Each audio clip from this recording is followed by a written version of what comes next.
Здравствуйте, друзья! И сегодняшний выпуск мы посвятим персональным тренировкам. Как организовать этот процесс недорого, потому что услуга не из дешевых, и многие стесняются подойти к тренеру и начинают самостоятельно этот непростой процесс, что может быть чревато.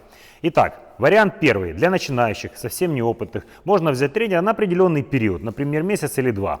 Это поможет вам выстроить понимание и алгоритм тренировок для дальнейшей работы. А далее тренер вам составит программу, и месяц или два вы будете заниматься самостоятельно.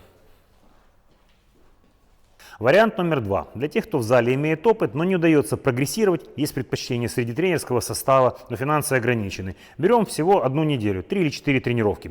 Тренер записывает программу, например, на 3 тренировочных дня. И клиент по ней работает, например, ближайший месяц самостоятельно.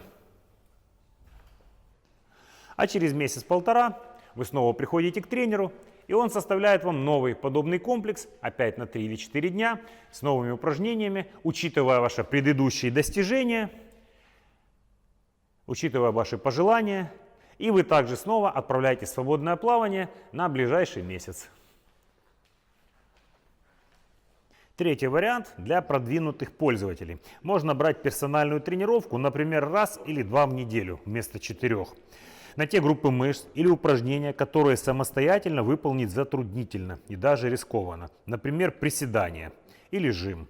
Здесь подойдет любой тренер, который вам нравится, так как он будет больше выступать в роли ассистента. Но всегда подскажет, глядя со стороны, и даст дружеский совет. А это никогда не помешает.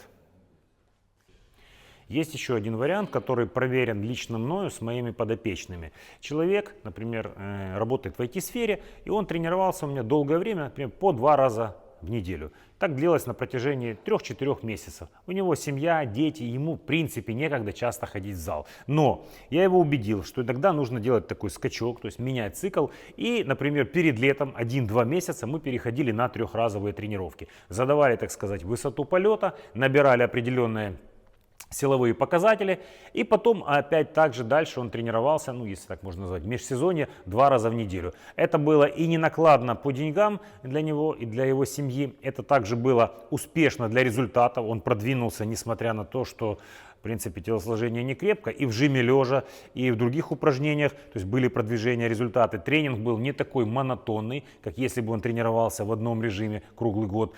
То есть в принципе, по деньгам нормально и результативно. И главное, помните, работа с тренером – это дешевле, чем общение с докторами. А на сим прощаемся. Уверены, наши нехитрые советы будут для вас полезны. Мы благодарим клуб Orange.